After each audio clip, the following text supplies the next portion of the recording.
We are demonstrating how to install the new Dani Designs Co. Airstream panoramic window curtains. The customer has chosen a light gray, it's a cotton fabric that has actually been pre-washed, pre-shrunk with blackout liner in it, and has UV spray to give it all lots of protection from the sun, even though these windows are very tinted.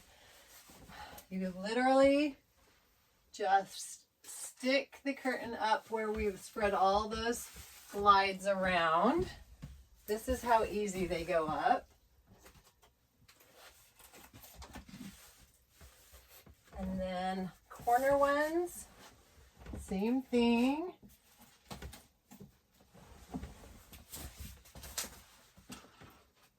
And tuck it under right there. And we can attach to that little piece that we put on the wall.